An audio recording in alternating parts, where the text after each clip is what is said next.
Hey, faithful listener. Thanks for tuning in to the P40 Ministries Daily Podcast. This podcast is dedicated to helping you grow spiritually so you can grow personally. Let's grow together by building a consistent Bible reading routine. This is Jen, your host, and today we will be discussing the book of Exodus.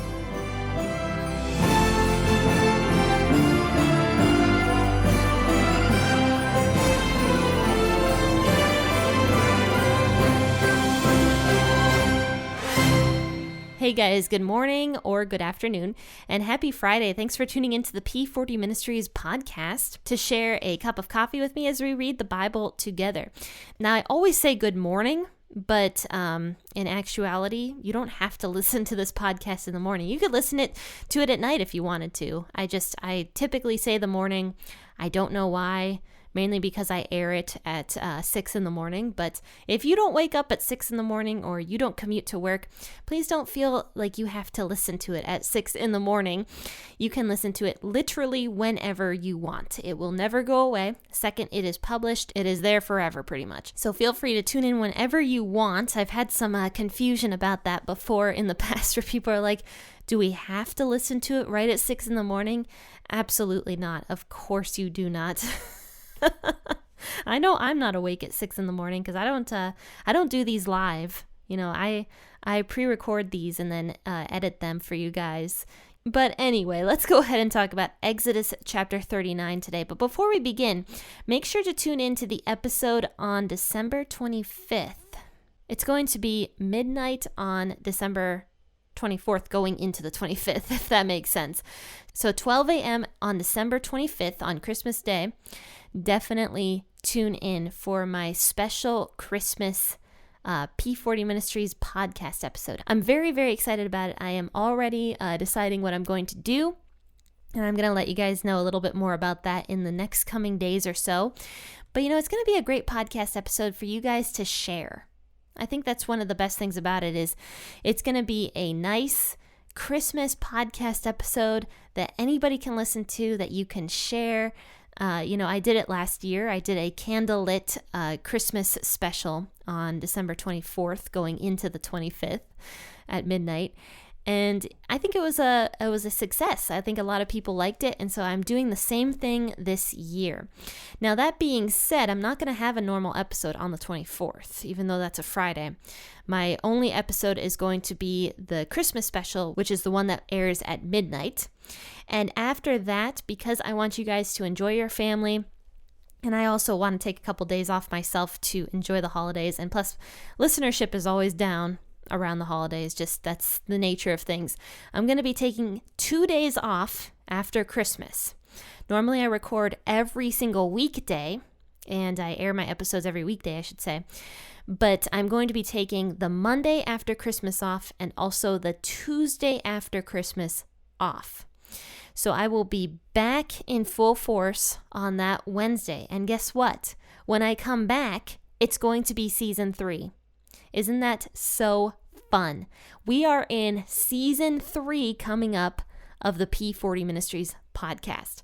So I am so excited about that. Thank you to everybody who has been listening to the P40 Ministries podcast for this past year and a half, where we are now in the book of Leviticus and are moving forward.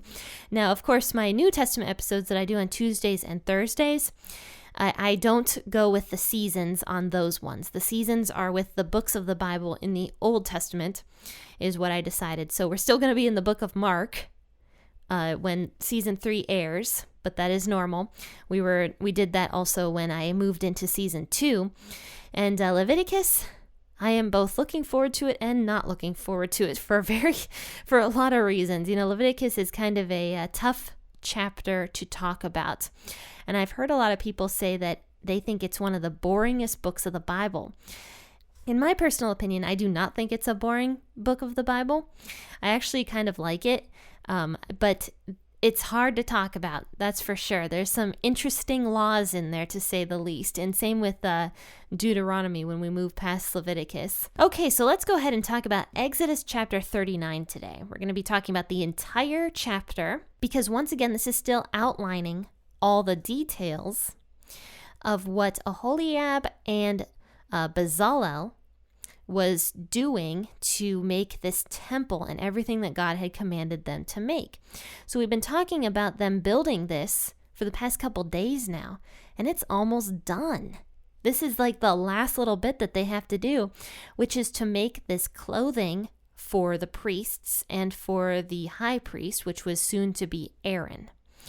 And we'll talk more about Aaron becoming the high priest on Monday and Wednesday, I believe. That's going to be in Exodus chapter 40. But today we're going to be talking about the finishing of this tent of meeting, this area where people were supposed to go and worship God, and how anybody could go to the outer courts to worship God and, bring their offerings to him. But then the priests, of course, were the only ones that were allowed to enter in to the tent of meeting. So Bezalel and Aholiab have now finished the entire tent of meeting. That is done. The outer court is done. All of the accessories for the tent of meeting are finished, such as the water basin, the Ark of the Covenant, and the mercy seat, along with the showbread table, the area for incense, and then of course the altar, which is where they would sacrifice the bulls on. That was for the high priest to do. So all of that is complete. And it was all done super well. It was done very perfectly, very beautifully.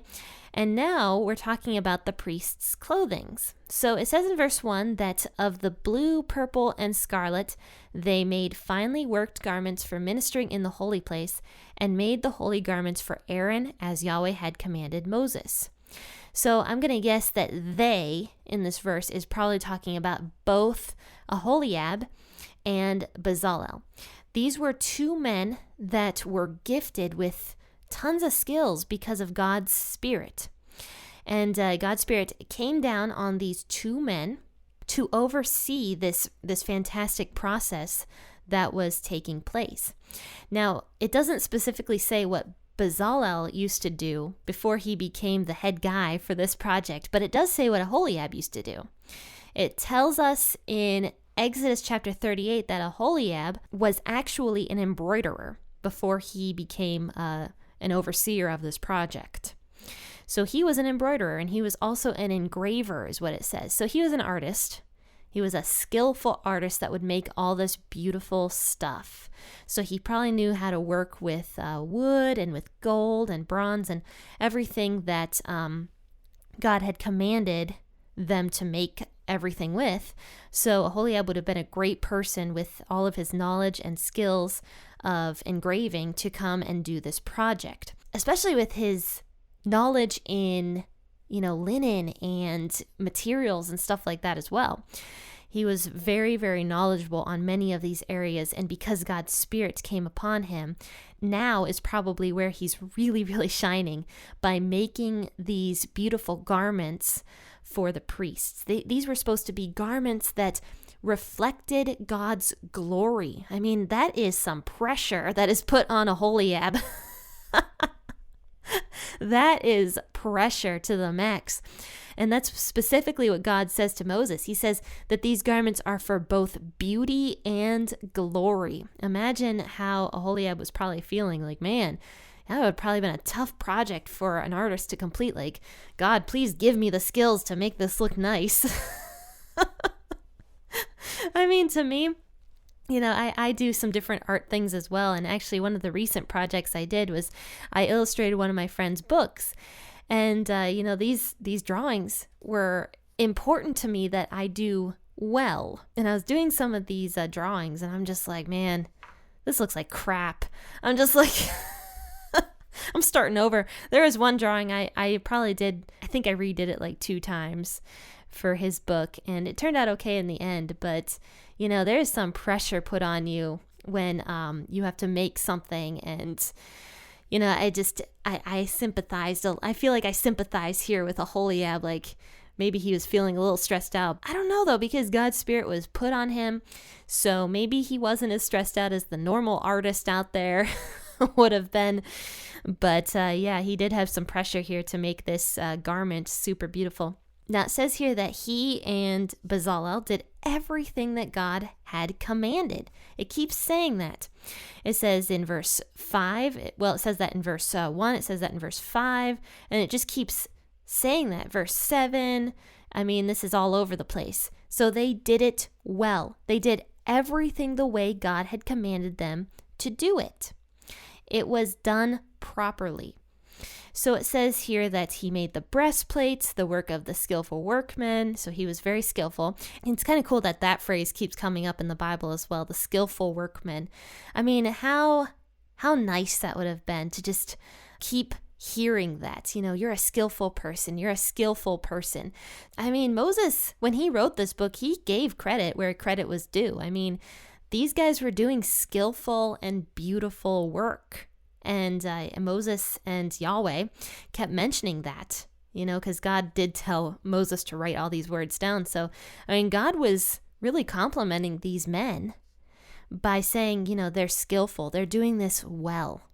And, I just think that's really fun because God didn't have to say that about these men, if you think about it, because he put his spirit on them. And if you listen to the episode I did with Alan Paul the other day, you would have heard that that God actually gave them some of these skills. God gives us all the skills that we have.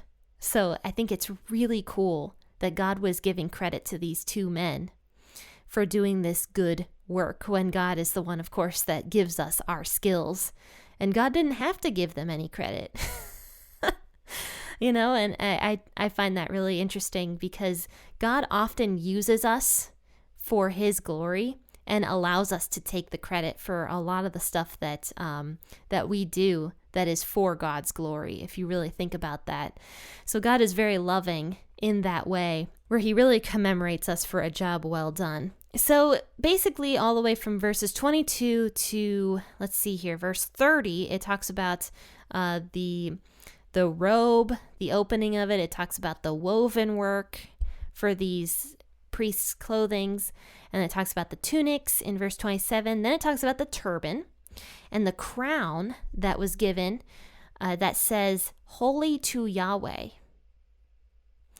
So that would probably have been a Holiab that would have to engrave in that crown, Holy to Yahweh. Not to mention all the gems and jewels that went on this garment as well. So this was an intense process. I don't know how long it took either. I mean, when God gives his spirit to people, we see that work does not often take as long as it would without God's spirit. For example, the big one I think of is when the walls had to be rebuilt, I believe in the book of Nehemiah, much later on, and they were able to accomplish it in just 100 or so days. I can't remember specifically what it was, but people were shocked by how quickly they rebuilt these walls. And that was because God's spirit was put on those people to rebuild the walls when Judah had fallen. So we see that in scripture that often when God's spirit comes on people and when he's helping them, work gets accomplished much more quickly than it normally would. So I don't know how long this took. It doesn't give us a timeline in the Bible, but I would guess it took maybe a year or so, maybe longer, maybe shorter. I don't know. I have no clue how long this would have taken. But it says here that in verse 32, thus all the work of the tabernacle and the tent of meeting was finished. It's done. This intense process that these guys went through to accomplish all this stuff is finished, and they can just sit back and just take a breath of fresh air that they accomplished such a beautiful task that is still talked about to this day. And it says here that the children of Israel did everything according to all that Yahweh had commanded Moses, so they did. So it wasn't just Aholiab and Bezalel doing all this stuff. It was the entire congregation of Israel that wanted to participate in this would participate. We see this with the women bringing stuff. We see it with the men taking time out of their work to volunteer to do this project. We see that the entire congregation of Israel was helping with this entire project. But the cool thing about it is this time, for one of the first times ever, they did everything according to what Yahweh had commanded Moses So they did, is what it says in verse 32. For the first time since God had brought the Israeli people out of Egypt, they are finally listening and doing things not only well, but they're doing it to the best of their ability, and they're also doing it exactly the way God had commanded them to do it. Now in verse 33, it talks about how they brought all of it to Moses, every single bit of it. So at this point, they're probably setting it all up. They're, because this thing was mobile, don't forget, this entire thing was mobile, and they could take it up and down whenever they moved.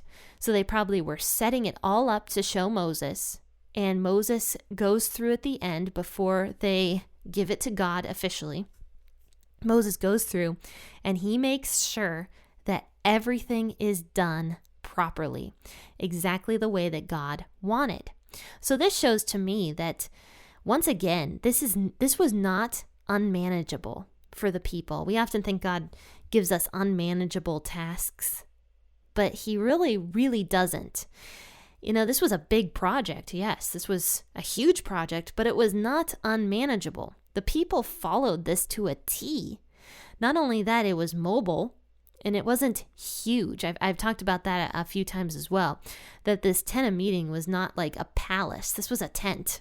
So it was not unmanageable in any way, both in the work that was put into it and in the fact that they'd have to take it and leave because they were basically traveling nomads at this point. So that is one thing that really sticks out to me here, is just when it's all done, it proves that since the people were able to follow it and were able to follow it well, that none of this was beyond anybody's capability.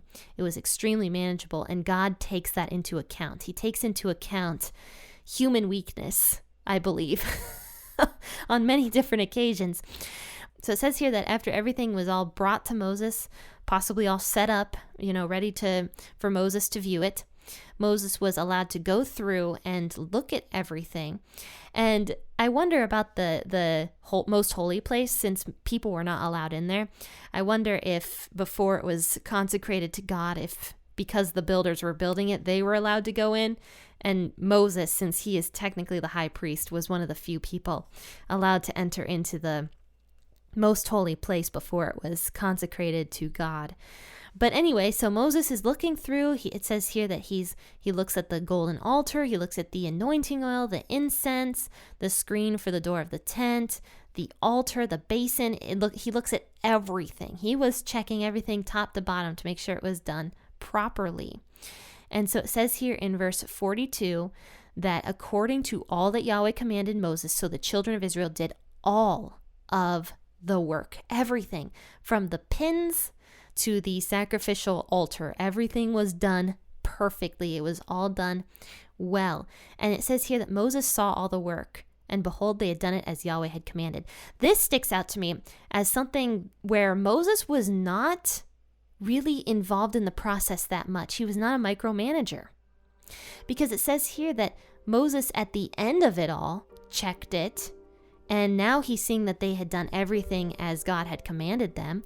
So maybe he popped in here and there, but he left it up to Bezalel and Aholiab to really oversee this project. And Moses, it sounds like, didn't have really much to do with it until this very moment at the end.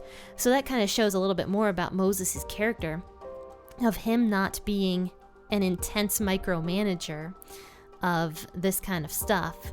Rather, he really did trust in his people to finish it the way that it needed to be finished. Now in verse 43, to finish here, it says that Moses saw all the work. They had done it as Yahweh had commanded, and it says here that Moses blessed them. They were blessed because of this beautiful work that they were doing. Moses gave them a blessing because the work was done. The tent of meeting was ready. And now all that needed to be done was that final initiation process of Aaron to become the high priest, and then Aaron's sons to become the other priests.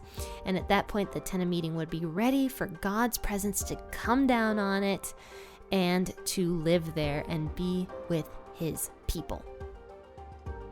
Well, friends and faithful listeners, this was Exodus chapter 39, the entire chapter. Join in on Monday, and we're going to be discussing Exodus chapter 40, the first part of it, and then next Wednesday we'll talk about Exodus chapter 40, the last part of it, and that will be the end of season 2 of the P40 Ministries podcast. So thank you guys so much for continuing to listen in and to support the podcast. But friends, one of the best ways you can support the P40 Ministries podcast is by sharing the podcast and letting people know about it. And as simple as this is, by writing a review. That is one of the best ways you can promote the P40 Ministries podcast. Friends and faithful listeners, thanks for tuning in. Have a wonderful rest of your day and happy listening, and God bless.